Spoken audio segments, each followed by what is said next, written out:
gente, tudo certinho? Estou aqui mega empolgado, aproveitando esse período de distanciamento social necessário para produzir uma série de aulas aqui para vocês. Conhecimento acumulado, não é um conhecimento só para vestibular, provas de história e de geografia, não. É um conhecimento, é cultura que a gente leva e agrega para nossas vidas. E hoje o tema é instigante por demais. Vamos abordar aqui a temática da Guerra do Vietnã, considerado um dos conflitos mais sangrentos do pós-Segunda Guerra Mundial e o conflito mais emblemático do contexto da Guerra Fria.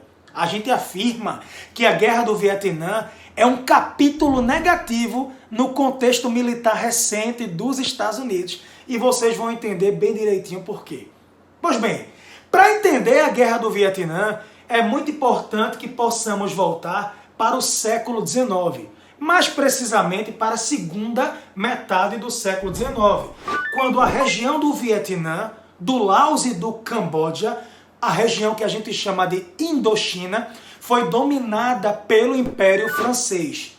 Qual era o interesse do Império Francês em dominar a Indochina? Primeiro interesse era uma região entre China e Índia, localização geográfica estratégica. Segundo ponto era a busca por espaço vital. Os franceses estavam com a política, um apetite voraz, expansionismo. Terceiro ponto, a França tinha interesse em matéria-prima para abastecer suas indústrias. E um outro ponto importante, a França queria mercado consumidor para sua produção industrial. Resultado, esse contexto neocolonial, essa dominação francesa na Indochina, ela data do século XIX até a Segunda Guerra Mundial. Todo mundo sabe que a Segunda Guerra Mundial foi um verdadeiro desastre para a Europa. Aliás, a Europa foi palco de 2 guerras mundiais no intervalo de menos de 4 décadas. A Europa saiu destruída, enfraquecida e, paralelo a isso, começam a surgir na Indochina movimentos que pregavam a independência, a autodeterminação dos povos, a liberdade, movimentos anticoloniais, principalmente liderados por vietnamitas. Resultado, começa a famosa Guerra da Indochina. De um lado, os franceses querendo manter a dominação colonial na região e do outro lado, os povos que pregavam a independência, a liberdade política, econômica e social daquela região. A Guerra da Indochina termina em 1954 com a vitória dos movimentos anticoloniais.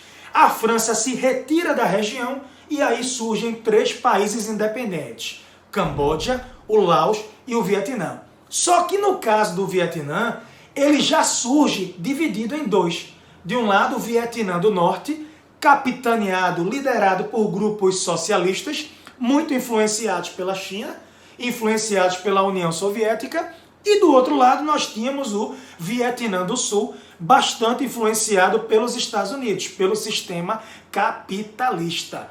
Essa divisão entre Vietnã do Norte e Vietnã do Sul foi estabelecida na Suíça. O mundo disse que essa divisão do Vietnã em 2, no paralelo 17, seria uma divisão temporária e que no ano seguinte, em 1955, o Vietnã deveria convocar eleições e o partido vitorioso seria responsável por unificar a região em um só país, de forma harmônica.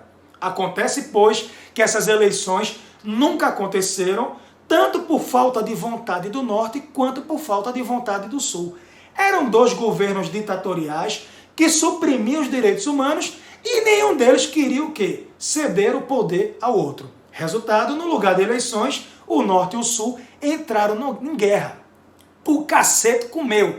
De um lado o Norte, com os Vietcongues, patrocinados pela China, pela União Soviética, e do outro lado o Vietnã do Sul, patrocinado pelos Estados Unidos. Essa guerra do Vietnã ela durou aproximadamente 16 anos, mas num primeiro momento é importante frisar, os americanos não mandaram tropas para o Vietnã. Os americanos estabeleceram uma guerra chamada de Guerra por Procuração. Guerra por procuração era tipo uma guerra terceirizada. Os americanos mandavam dinheiro, Os americanos mandavam armas, mas eles não mandavam de fato o exército. Por quê? Na cabeça dos Estados Unidos, bastava essa ajuda que o Vietnã do Sul ia acabar com o Vietnã do Norte, ia ser uma guerra cirúrgica e que o comunismo iria o quê? Perder. Bem, a situação era um pouco diferente. O Norte cada vez mais forte, avançando sobre o Sul, e aí, em 1961, assume o poder um novo presidente dos Estados Unidos, JFK, o saudoso John Kennedy. Kennedy, quando assumiu o poder, ele tomou 2 sustos, de supetão, de cara. Primeiro, a União Soviética, junto com a Alemanha Oriental, decidiram construir o famoso muro separando as duas Berlins, a Berlim capitalista da Berlim socialista. E o segundo ponto foi que Kennedy fez uma operação desastrosa para tentar derrubar Fidel Castro em Cuba. Fidel Castro tinha acabado de assumir o poder em Cuba, a Revolução Cubana de 59, e houve uma tentativa fracassada, desastrosa, de invadir Cuba, a famosa invasão à Baía dos Porcos. Então Kennedy percebeu 2 problemas, 2 coisas negativas no início do seu mandato. E aí ele quis compensar.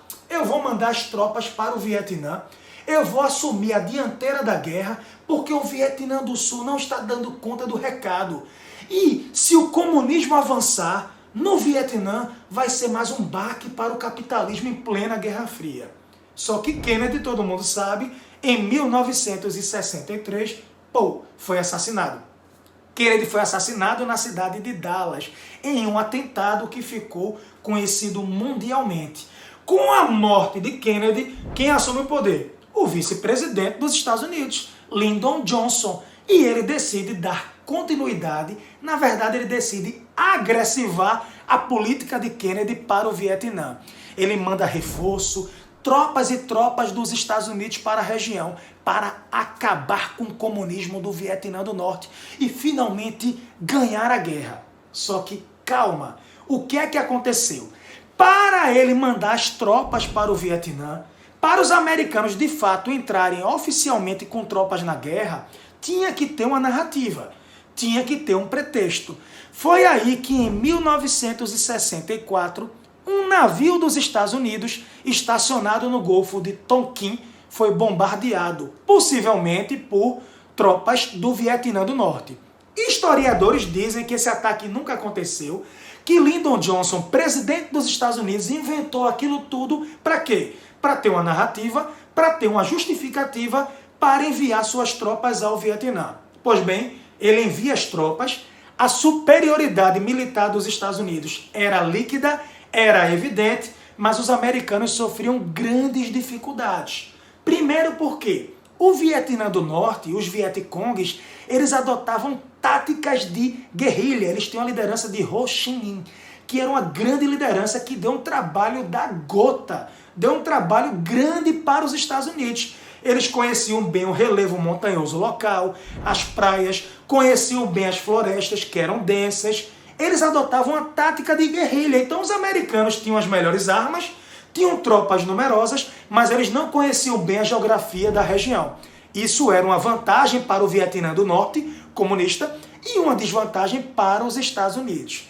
Além disso, soldados americanos começaram a morrer, notícias começaram a circular, helicóptero americano é derrubado no Vietnã, soldados americanos são mortos no Vietnã. Isso tudo começa a mexer com a moral estadunidense, aquele sentimento de patriotismo, aquelas notícias negativas. Além disso, cresciam nos Estados Unidos movimentos da contracultura, pregando a retirada americana da guerra. Imagens começaram a circular pelo mundo de crianças vietnamitas mortas, queimadas, sabe por quê? Os americanos utilizaram mais de 80 mil litros de veneno, o chamado agente laranja. Os aviões americanos sobrevoavam as florestas e soltavam o agente laranja para quê? Para que as folhas da floresta, das árvores caíssem e eles pudessem localizar os Vietcongues, os inimigos comunistas que estavam escondidos dentro da floresta. Então imagine aquelas notícias pelo mundo, americanos utilizando armas químicas, crianças vietnamitas sendo mortas, civis do Vietnã morrendo, bombas, os americanos jogavam bombas no Vietnã, no Laos, no Camboja, a guerra sobrou para todo mundo. Essa fotografia, por exemplo, registrada por Ed Adams, mudou o curso da guerra do Vietnã. Ela ganhou as capas dos jornais do mundo inteiro, inclusive do The New York Times. Um jovem algemado vietnamita assassinado depois de ter sido detido, assassinado a sangue frio. Tudo registrado por este fotógrafo. Foi muito importante porque mostrou ao mundo os horrores cometidos dentro do Vietnã, naquela região do Sudeste Asiático. Então, crescia a crítica internacional contra essa intervenção dos Estados Unidos na região, essa intervenção desastrosa. Os americanos também começaram a fazer críticas internas, criaram uma música na época que perguntava, né? A Lyndon Johnson, o presidente Lyndon Johnson, quantas crianças você vai matar hoje? Hey, hey, LBJ, how many kids we killed today? We're gonna take your toys away and bring our soldiers home now. Hey, hey, LBJ, how many kids we killed today? We're gonna take your toys away and bring our soldiers home now. Então, a opinião pública pesou muito para que os americanos iniciassem uma retirada estratégica da guerra. Os americanos começam a retirar as tropas do Vietnã. Mas a guerra não acabou. O cacete continuou comendo. Norte de um lado e sul do outro. Só que agora, com a retirada dos Estados Unidos, o norte, que já tinha uma vantagem logística, é aí que passou a ter uma vantagem ainda maior.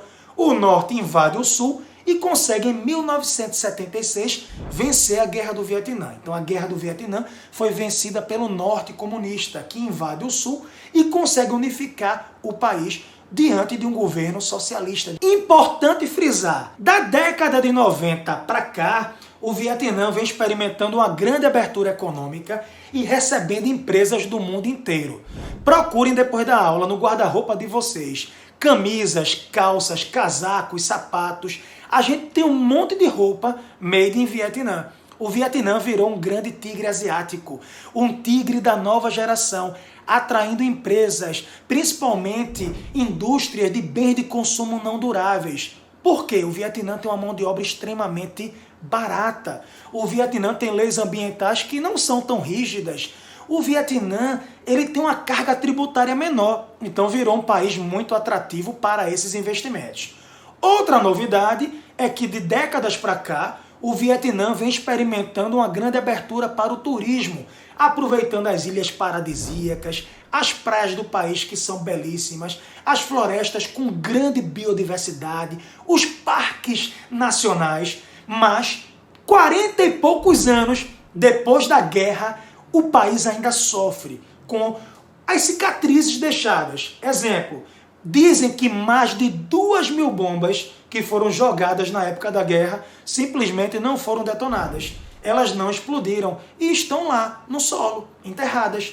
Por isso que vez ou outra sai a notícia de um acidente no Vietnã, no Camboja, no Laos, principalmente envolvendo agricultores desavisados que estão cavando, tratando a terra e de repente a bomba explode. Há muitos acidentes.